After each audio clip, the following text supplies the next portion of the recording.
Hello friends, welcome to my TET class. Friends, आज हम देखेंगे मैथ और मैथ में देखने वाले हैं दशमलव।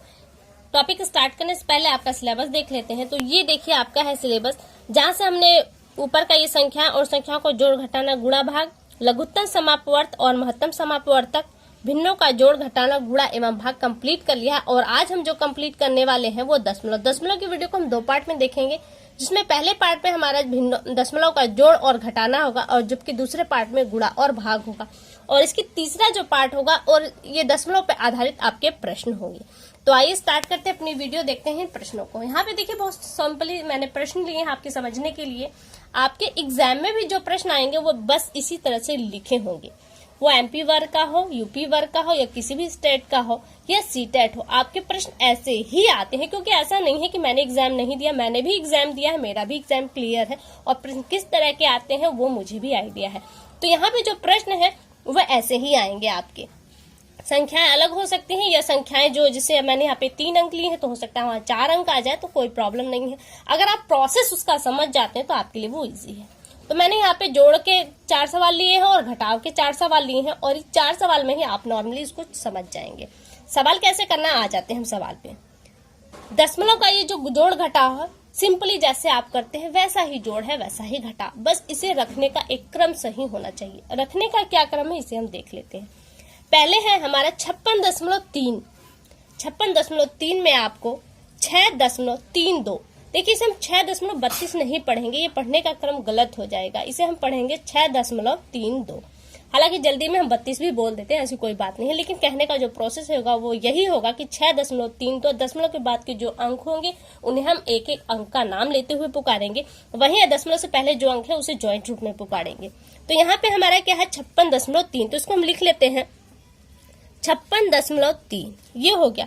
और अब देखिए जो अगला डिजिट उतारना है, यानी कि 6.32 जो हम उतारेंगे, उसका शर्त ये होनी चाहिए कि दशमलव का जो अंक है, दशमलव जो है वो दशमलव के नीचे ही होना चाहिए। तो दशमलव के नीचे आप दशमलव जब रखेंगे तो दशमलव के जस्ट बाद जो अंक है वो लिखेंगे 3, और उसके बाद जो अंक है वो लिखेंगे 2, और दशमलव के इधर जो अंक है उसको वैसे लिख देंगे। अब देख रहे हैं कि यहाँ पे भी जगह खाली है और यहाँ पे भी जगह खाली है, तो आपको लग रहा है गलत है, तो ऐसा नहीं है, ये सवाल आपका सही है। बस आपको नॉर्मली अब जैसे आप ऐड करते हैं वैसे इसे ऐड कर देंगे।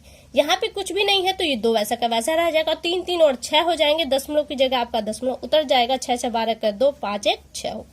ये हो गया आपका आंसर। शर्त यही है कि दशमलव के नीचे आपका दशमलव होना चाहिए। अब आप सोच रहे हैं कि यहाँ पे एक ही अंक है, यहाँ पे कुछ नहीं है, तो ऐसा कुछ भी नहीं है। यहाँ पर भी कोई अंक नहीं है तो यहाँ आप अपने से 0 लगा सकते हैं, 9 भी लगाए तो कोई प्रॉब्लम नहीं होगी। ये सवाल आपका सही है। इसी तरह से हम 3 4 सवाल करेंगे तो ईजी हो जाएगा हमारे लिए। अगला हम उतार लेते हैं 63.21। इसके नीचे हमें क्या जोड़ना है 72.10। तो हम पहले दशमलव के नीचे दशमलव लिख लेंगे, दशमलव के इधर जो अंक है उसे लिखेंगे और दशमलव के इधर जो है वो लिखेंगे। तो यहाँ पे हमारा 72 है और यहाँ पे हमारा 1 0, तो हम इसे अब ऐड कर देंगे। यहाँ पे 1 आ जाएगा, 2 1 3 हो जाएगा। यहाँ पे दशमलव की जगह दशमलव 3 2 आपका 5 हो जाएगा, और 6 7 12 1 13 हो जाएगा। ये आपका हो गया। तो ये हो गया आपका आंसर। कोई अंतर नहीं, सवाल आपके जैसे नॉर्मल सवाल वो लगाते थे आप, जैसे एलकेजी यूकेजी के बच्चों को आप सिखाते हैं मैथ जोड़ घटाना, सेम उसी तरह से है, कोई अंतर नहीं। और सवाल जो पूछने का तरीका होता है पेपर में वो भी ऐसा ही है, बस इसी तरह से लिखकर आपको आएगा। 4 ऑप्शन होंगे, वहां से आपको छांटना होगा। या हो सकता है इस सवाल को एक नाम दे दिया जाए कि राधा के पास इतने पैसे हैं, मीरा के पास इतने पैसे हैं, तो उनको जोड़ा जाए तो टोटल कितने पैसे होंगे। तो इस तरह की जो वीडियो बनेगी वो तीसरी वीडियो बनेगी, वहां भी आपको और ज्यादा क्लियर हो जाएगा। अब यहाँ पे कैसे जोड़ेंगे, देखिए 8.92 हमने लिख दिया, दशमलव के नीचे दशमलव लिखेंगे, दशमलव के बाद 1 है और सो 1 ही हमेशा से लिखेंगे, दशमलव के इधर जो अंक है उसको वैसे लिख देंगे। बस आप इसको ऐसे करते चलिए। अब यहाँ पे कोई अंक नहीं है तो कोई फर्क नहीं पड़ता, यहाँ पे कोई अंक है कोई फर्क नहीं पड़ता। यहाँ पे हम 0 मानेंगे और उस वाली डिजिट में, यानी कि पहले या ऊपर की जो डिजिट आपको मिली है उसमें अगर हम जोड़ेंगे तो वो आपको वही डिजिट मिलने वाली है। 9 1 10 का 0। अब देखिए यहाँ पे कैरी जा रहा है, तो क्या दशमलव पे इसका कोई प्रभाव पड़ेगा? बिल्कुल भी नहीं।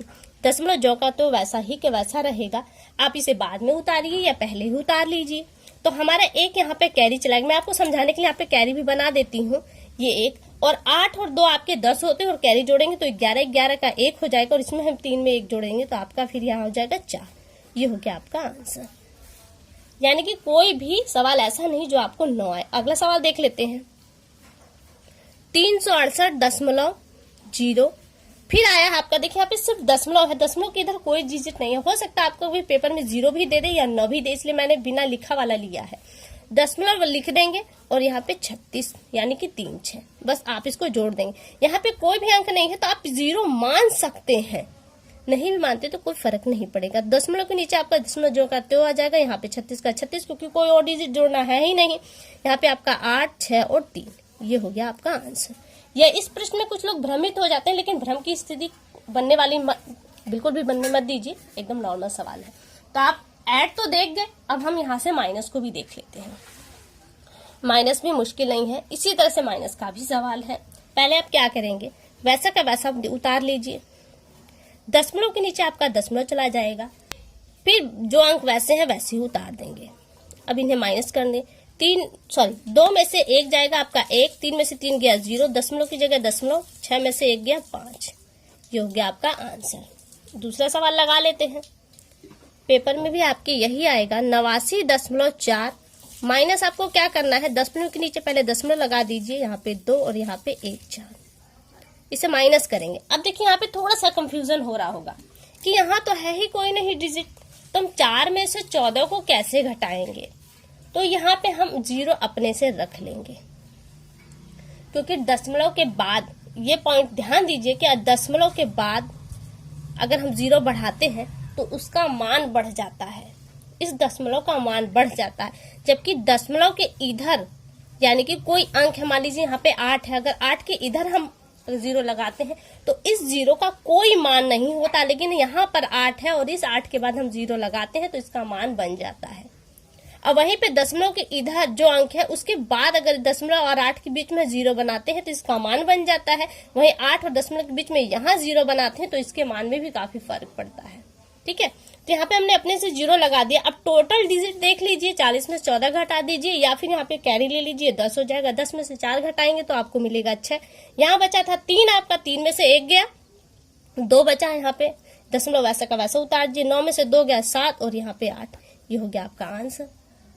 बस नॉर्मली सवाल आपके ऐसे ही चलते रहेंगे। आगे देखते हैं, अगला सवाल देखिए, 60.46 माइनस 2.21।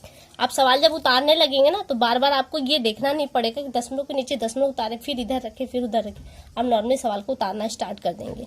6 में से 1 गया आपका यहाँ पे 5, 4 में से 2 गया 2, क्या हो गया आपका 25।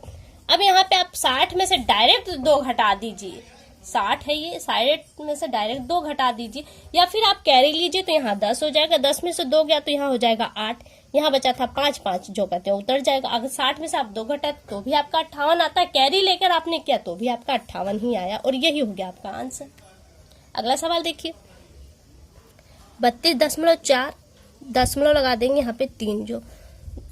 अब देखिए यहाँ पे भी थोड़ी सी कंफ्यूजन बढ़ रही है। लोग सोचेंगे कि यहाँ तो मान लीजिए ऊपर आपने सवाल में समझ लिया था, यहाँ पे हमने जो लगा दिया कि आप यहाँ पे 0 लगा देंगे, सवाल को सॉल्व कर लेंगे। लेकिन अब यहाँ कुछ भी नहीं है तो कोई भी घबराने की बात नहीं। सवाल अक्सर एग्जाम में इसी तरह के पूछे जाते हैं ताकि आप फंस जाए।